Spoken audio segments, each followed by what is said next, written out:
Buenas tardes, ¿cómo les va? Mucho gusto, mi nombre es Sergio Verne, soy licenciado en Sociología y vamos a ver conmigo la cátedra de Sociología en la carrera.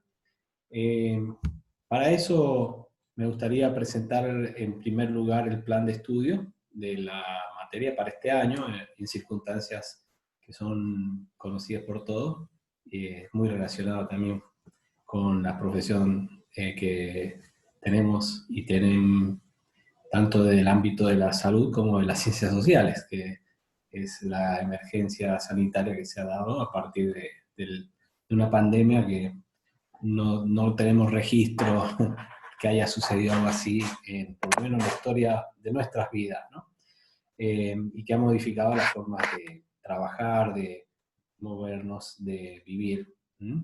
A partir de un hecho que pareciera que es biológico, por supuesto, a raíz de un virus, pero que por las circunstancias en que vivimos la humanidad, en la globalización actual, hace que, si bien surge en un país, se distribuye inmediatamente por todo el mundo, por la característica del virus, pero también por las características de las sociedades, a partir de este fenómeno también de la globalización, que es parte de lo que tal vez veamos en la materia. Entonces voy a pasar a prepararles para que vean en la pantalla el programa para conocer los objetivos que queremos alcanzar con la materia y las condiciones que tienen que ver con la regularidad y los trabajos prácticos, la bibliografía y otros aspectos relacionados con la materia, ¿no? Vamos a tratar de compartir pantalla. Como estamos aprendiendo este manejo de las nuevas tecnologías, me van a disculpar si demoro o tengo dificultades, así que vamos a compartir por ahora la pantalla. Vamos a ver, tenemos acá el plan anual de sociología. Es Sociología 2 ahora porque ustedes saben que hay un nuevo plan de estudio para la licenciatura en enfermería y nosotros hemos quedado para el quinto año con el plan viejo. Entonces, ¿cuáles son los objetivos que queremos trazarnos con la materia? Bueno, en primer lugar, por supuesto, formar profesionales en el ámbito de la salud, de la enfermería, que tenga unas bases sólidas desde el punto de vista científico y metodológico y humanísticos para brindar un cuidado a las personas, familia y comunidad en estado de salud y enfermedad, ¿no? Los objetivos generales de la cátedra, entonces, es introducir a los estudiantes en el análisis sociológico de la realidad social y lograr que los alumnos identifiquen las distintas corrientes sociológicas clásicas y contemporáneas que nos permitan identificar claramente los procesos sociales actuales y su vinculación con el ámbito de la salud pública.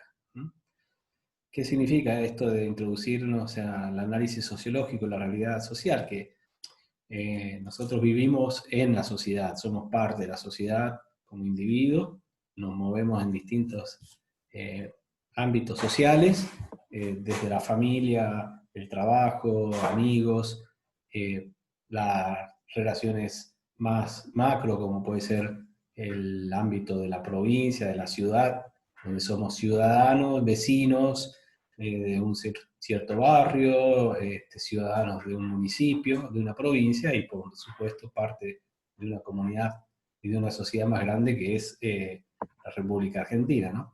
Bueno, esa cuestión nos pone que generalmente nosotros tratamos de darnos explicaciones acerca de las relaciones sociales, de la sociedad, de lo que sucede, y generalmente ese tipo de explicaciones tienen que ver con conocimiento del sentido común, ¿no? Es decir, aquello que se dice en la calle, se dice en la radio, en los medios de comunicación, y que nos repetimos de generación en generación desde otros tipos de conocimiento. Nosotros intentamos, en cambio, desde la sociología, hacer un abordaje de la realidad social que sea de tipo científico. ¿Mm? Bueno, entonces por eso el programa vamos a ver en la unidad 1, la sociología como ciencia, ¿no? Este tipo de conocimiento que tiene ciertas características distinto a otro tipo de conocimiento, ¿no? La sociología como ciencia, bueno, tiene que tener algunos requisitos. Eh, Vamos a ver también lo que es la perspectiva sociológica, la imaginación sociológica. Esto está en uno de los textos que vamos a ver, que es el texto de un manual de Massionis Plumber, así es el título de los dos autores, y que lo vamos a poder tener en formato PDF para que ustedes vayan estudiando o leyéndolo, ¿no?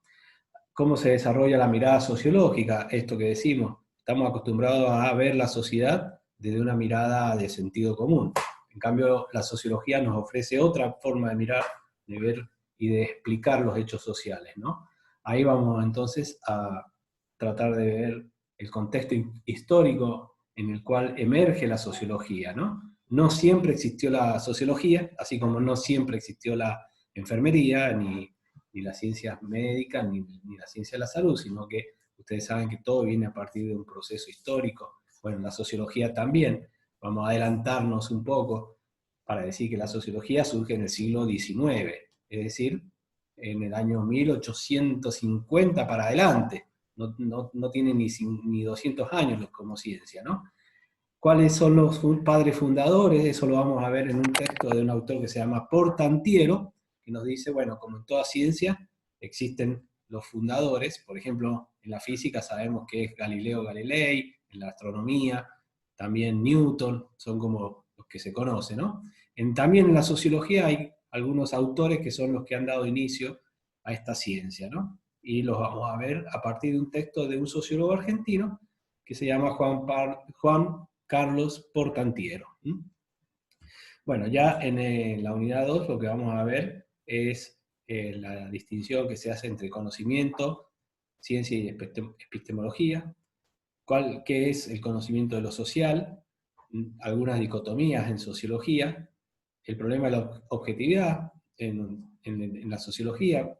¿Por qué? Porque si hablamos de conocer la sociedad o las relaciones sociales, los hechos sociales, desde el punto de vista de la ciencia, también como en toda ciencia se exige algún tipo de objetividad, es decir, que no esté impregnado de subjetivismo o de opinión, ¿no? O de juicios de valor. ¿Ah? ¿Qué quiere decir estos juicios de valor? Quiere decir que cuando uno estudia la sociedad, la estudia descriptivamente, sin hacer juicios de valor. Vamos a poner un ejemplo. Un fenómeno que estudia la sociología es las relaciones afectivas, por ejemplo, ¿no? En una época la mayor cantidad de gente, por lo general, llegada a cierta edad, formaba pareja y establecía un contrato de amor, de cuidado con esa pareja a partir de una institución que se denominaba matrimonio.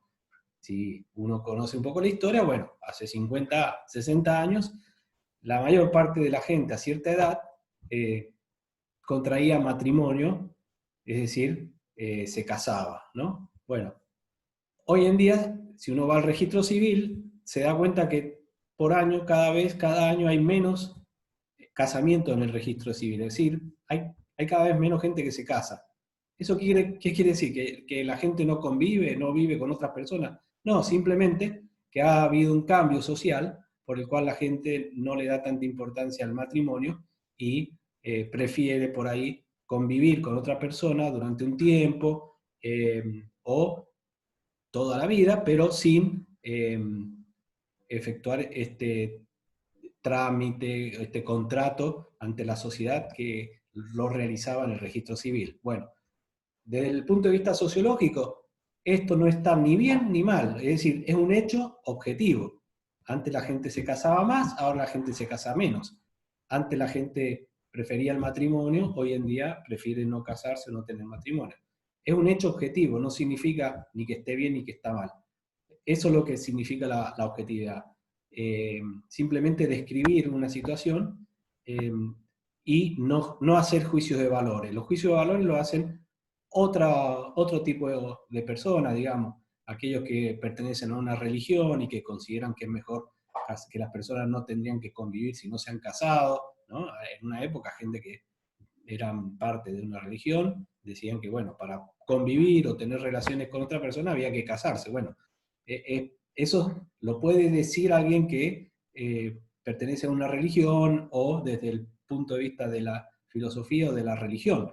Ahora, desde el punto de vista de la ciencia no podemos decir qué es lo mejor ni qué es lo peor, simplemente estudiar el hecho como un hecho objetivo, ¿no? Bueno, eso. Entonces ahí vamos a ver cómo cuando estudiamos y hacemos sociología, al ser una ciencia, como toda ciencia, tiene que tener métodos y técnicas, que eso es lo que define, algunas de las características que definen a las ciencias, y que la ponen en un lugar distinto a otro tipo de conocimiento, ¿no?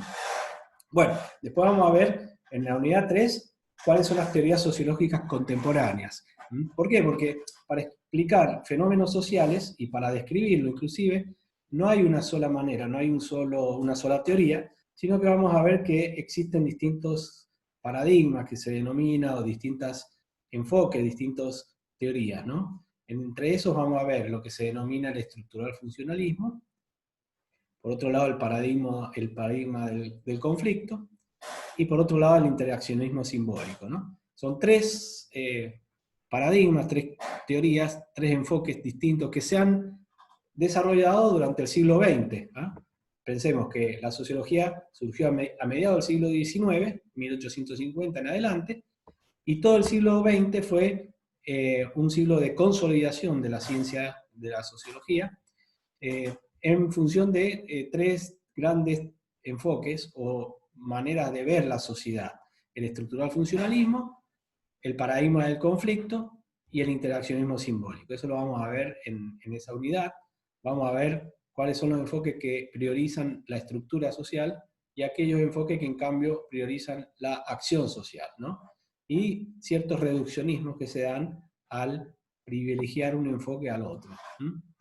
Luego, en la unidad 4 vamos a ver, bueno, cómo surgen las estructuras sociales y las interacciones, es decir, la relación que se establece entre lo estructural, es decir, aquello que condiciona nuestras conductas, porque son externas a nosotros como individuos, por ejemplo, el lenguaje, ¿no? El lenguaje a uno se le impone desde que es niño, por lo tanto es un elemento estructural, diríamos. El lenguaje, las normas sociales, bien, la moneda, por ejemplo, de un país, es del orden estructural, está definido desde afuera, no es que yo decido con qué moneda me voy a mover, así como no decido cuál es el lenguaje que voy a usar, sino que aprendemos un lenguaje y nos obligan de chico a usar un lenguaje determinado, y también nos obligan a vestirnos de determinada manera. No nos podemos vestir como jugadores de cancha de fútbol si vamos a un casamiento, y un cura que va a dar misa no se va a vestir de, ¿cómo se llama? Por ejemplo, no se va a poner un traje de equipo de fútbol, ¿no? Es decir, depende de las instancias sociales, la manera en que nos vamos a comportar, en la que nos vamos a, a conducir, la acción del individuo va a depender de esas estructuras, ¿no? De esas instituciones. Entonces vamos a ver en la unidad 4 esta relación entre estructura e interacciones. Las interacciones es cómo los individuos interactuamos en cada espacio social a partir de nuestras libertad o desde nuestra subjetividad, ¿no? Cómo nos movemos en espacios microsociales, ¿no? Ahí vamos a ver entonces la sociología de Norberto Elias, de Pierre Bourdieu, que es un francés, y el constructivismo estructuralista, y la teoría de la estructuración de Anthony Giddens, ¿no? Vamos a ver cuáles entonces estas teorías que intentan explicar. Básicamente intentan explicar cómo el nivel estructural, las instituciones, las normas, de alguna manera condicionan y nos obligan a actuar de determinada manera y a pensar inclusive, pero también es cierto que como individuos tenemos cierto grado de libertad y de hacer uso de esas normas y de conductas que son desde el punto de vista subjetivo individual, ¿no? Por ejemplo, yo aprendo el lenguaje se me impone. Ahora, la manera en que uno habla y las cosas de las que uno habla y qué cosas, muchas veces son propias, ¿no? Si bien usamos algo que es obligatorio, que es el lenguaje español, lo hacemos a la manera de cada uno, ¿no? Por supuesto que eso también tiene su límite, no es que uno habla como lo que quiere y como quiere. Uno habla de los temas que son permitidos socialmente en ciertos espacios sociales, ¿no? Si uno, como ya hemos dicho, si uno está en una iglesia y la gente está rezando, uno no se va a poner a hablar ahí de fútbol o de a dónde vamos a ir a bailar cuando, cuando termine la cuarentena o lo que sea. Cada uno, en cada espacio social, hablamos de aquellos temas que son socialmente pertinentes para ese lugar, ¿no? Bueno, en cambio, en la unidad 5, ¿qué vamos a ver? Vamos a ir al revés, de las interacciones sociales, es decir, del individuo, hacia las estructuras sociales. Ahí vamos a ver entonces la construcción social de la realidad, con dos autores que son muy importantes, Berger y Luhmann, y el posicionamiento etnometodológico, que son algunos autores, Calón, Latour, Lukács, y la objetivación de los grupos sociales. En la unidad 6 vamos a ver sociología de las profesiones y del poder, hábitus y campo en Pierre Bourdieu. Esto nos va a servir muchísimo para analizar las profesiones, sobre todo la profesión de la enfermería y todo lo que tiene que ver con el campo de la salud, ¿no?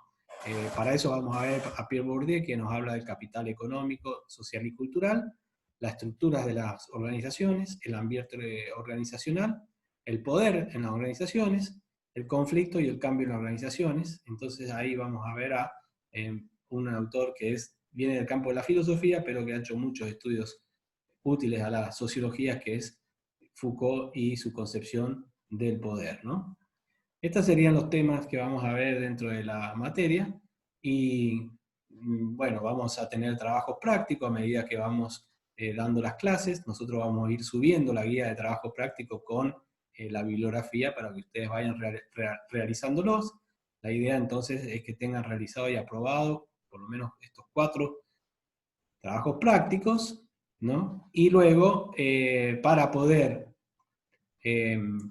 vamos a ver, quiero volver de nuevo a dejar de compartir en pantalla. Ahí está. Entonces, para poder aprobar la materia o regularizarla, ¿cómo nos vamos a mover en esta circunstancia de pandemia? En primer lugar, bueno, no es presencial, por lo tanto no podemos ir al aula, sino que tenemos que hacer uso de las nuevas tecnologías, las tecnologías digitales, internet. No todo el mundo tiene conexión a internet al mismo momento, por lo tanto vamos a subir las clases, las explicaciones, como la de hoy día, y paralelamente vamos a subir la bibliografía que vamos a usar en cada clase, y vamos a ir subiendo toda la semana o cuando corresponda la guía de trabajos prácticos. ¿Ah? Hay un aula virtual que está en el uso de la UNLAR para la cátedra de sociología, así que ahí pueden subir los trabajos prácticos. Yo siempre les voy a pedir que sean en PDF, porque de esa manera es mejor para leerlos, y si no, voy a pedir también que me los puedan mandar a la email personal, ¿no? Así que la regularidad de la materia, por lo tanto, es ver los videos, escuchar, leer los textos, realizar los trabajos prácticos y que estén aprobados, ¿no? Después seguramente habrá alguna modalidad de parcial o de trabajo integrador, puede ser un parcial y un trabajo integrador, para poder, teniendo aprobado todo esto, poder regularizar de esta manera la materia. Así que, bien, les doy la bienvenida a todos ustedes. Nos vamos a guiar en cuanto a la bibliografía por varios textos que vamos a ir subiendo. Uno es esta especie de manual de sociología que es de Mación y Plumer, que son 2 autores ingleses, pero están en español, están en un lenguaje muy claro, y en otros momentos vamos a usar otros textos como el de Portantiero, que es un sociólogo argentino y que nos da una explicación acerca del surgimiento de la sociología. El surgimiento de la sociología, como hemos dicho, surge al mediados del siglo XIX, cuando ya se había desarrollado 2 eventos muy importantes en Europa, que fueron la Revolución Industrial en Inglaterra, alrededor del año 1750, y la Revolución Francesa en Francia, que es una revolución de tipo política, que se da en el año 1789. Entonces, la Revolución Industrial en Inglaterra es de carácter tecnológico, a partir del desarrollo de la máquina a vapor, que da lugar a la modificación de las formas de producción. Al introducir la máquina a vapor para el transporte, en el tren, por ejemplo, a vapor, que era el comienzo, y al introducir la máquina a vapor también en las hilanderías inglesas.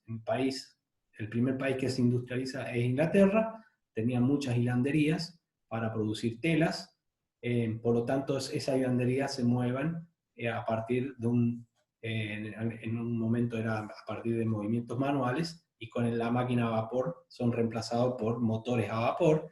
Eso da lugar entonces a que surjan las fábricas, porque antes se hacía el hilado en talleres de tipo artesanales, y cuando surge la revolución industrial se trasladan a grandes galpones en los cuales población que venía del campo hacia la ciudad deja de trabajar el campo, empieza a trabajar como obreros, pero también muchos artesanos que trabajaban en sus talleres, al ser reemplazados las máquinas, entonces pasan a ser también obreros de estas fábricas. Por lo tanto, empieza a generarse nuevas clases sociales, nuevos grupos sociales, que son los obreros por un lado, las obreras, y por otro lado los dueños de la fábrica, que serían los empresarios o la burguesía.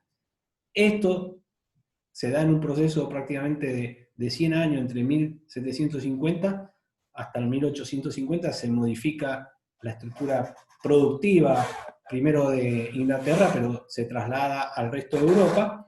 Luego de la máquina a vapor, 1750 surge esta primera revolución industrial, y luego en el 1850 por ahí es reemplazado ya la máquina a vapor por otro tipo de motores que son a petróleo, a carbón, pero también luego a la introducción de la electricidad, ¿no? Entonces son hechos que van modificando las formas de producir y generando nuevos grupos sociales, nuevas clases sociales que antes no existían, ¿no? Eso es la revolución industrial en Inglaterra. Es un fenómeno que sucede y que impacta en toda Europa y luego en todo el mundo, por supuesto. El otro fenómeno que impacta es el de la Revolución Francesa. ¿Qué pasaba? En Francia había monarquía, como en toda Europa, había monarquías absolutas, reyes. Se consideraba que el rey era una autoridad cuya autoridad emanaba de Dios, por lo tanto había que obedecerlo, porque obedecer al rey significa obedecer a Dios. Bien, en Francia cambia esa concepción, empiezan a cuestionar el poder del rey, a cuestionar lo que se denomina el origen divino del poder de los reyes, y se debilita entonces el poder de la monarquía, y viene una revolución en Francia de grupos sociales que eran también campesinos, comerciantes, clase media, digamos, que estaban en una situación sumergida mucho en la pobreza y que no podían acceder al poder. Entonces definen en el 1789, salen a las calles de París a pedir primero la liberación de muchos presos políticos que estaban en la cárcel que se llamaba la Bastilla. Entonces ahí viene el primer fenómeno revolucionario político en Francia, que se modifica entonces la estructura de poder de la monarquía. Luego se le impone al rey la necesidad de una constitución y de un parlamento que le ponga freno al poder del rey, de la monarquía absoluta. En ese parlamento iba a tener representación todos los grupos sociales de Francia. Se empiezan a reunir, pero después el rey traiciona al pueblo. Francia estaba en guerra con Austria y el rey deja entrar a los ejércitos de Austria, y eso es tomado como una traición al pueblo. Entonces Francia, que ya tenía muy internalizada el concepto de nación y de patria, deciden que el rey los había traicionado y por lo tanto deciden eliminar la monarquía directamente mediante una manera de condenar a muerte, que es el invento de la guillotina, ¿no? Que es a partir de una herramienta que, cortando la cabeza, que fue inventada por un francés que se llama Guillotin, se llamaba, supuestamente para poder cumplir con la pena de muerte de una manera menos dolorosa a lo que se hacía antes en la época medieval. En la época medieval, las torturas y las maneras de matar, digamos, a los condenados eran mucho más dolorosas. Entonces la guillotina era una manera de ponerle fin a alguien que estaba condenado a muerte de una manera más humanista, menos dolorosa. Bueno, esto que nos parece tan tremendo, que la guillotina en realidad fue una herramienta hecha para eliminar el dolor de los condenados, ¿no? Bueno, por lo tanto, esa Revolución Francesa termina con la desaparición de la monarquía francesa, y es un hecho político que se extiende a toda Europa, porque a partir de ahí comienza la necesidad de organizar la sociedad y el Estado de otra manera, distinto a la monarquía, y surgen entonces las revueltas para promover la democracia, el gobierno de los ciudadanos y la soberanía que está en el pueblo y no en los reyes, ¿no? Eso hace que toda Europa estuviera convulsionada por estas dos revoluciones, una tecnológica que revoluciona las clases sociales, la manera de producir, que es la revolución industrial, y otra que es la revolución política de Francia, que da lugar a nuevas ideas políticas, a la idea de poder tener un gobierno del pueblo o un gobierno de los ciudadanos, ¿no? Esas dos, voy a subir el cortito, dos documentales muy cortitos de YouTube de 7 minutos y 13 minutos cada uno para que ustedes se ambienten al momento en que surge la sociología. ¿Por qué? Porque en esa convulsión que había en toda Europa, había una gran necesidad entonces de poner cierto orden a tantos conflictos, y de ahí surge la idea de algunos filósofos que dicen, bueno, tiene que haber una ciencia de lo social que a través de la razón, ¿no? Y del conocimiento científico pueda dar ideas para que se organice la sociedad de una manera distinta y que no haya tantos conflictos y tantas crisis, ¿no? De ahí surge entonces la palabra sociología de uno de los primeros propulsores de esta ciencia, que fue Comte, y decide llamarle sociología. Le dice, tiene que haber una ciencia que estudie lo social, sociología, ¿no? Que estudie las sociedades, ¿no? De una manera científica. Bueno, entonces voy a subir esos dos videos para que ustedes vean el contexto de surgimiento y el texto de Portantiero, que es acerca del surgimiento de la sociología, pero también voy a subir otro texto que es el primer capítulo del manual de Mación y Plumer acerca de la perspectiva sociológica, que es lo que vamos a ver el jueves que viene cuando nos encontremos de nuevo con esta mediación tecnológica que tenemos. Así que muchas gracias y nos estamos comunicando.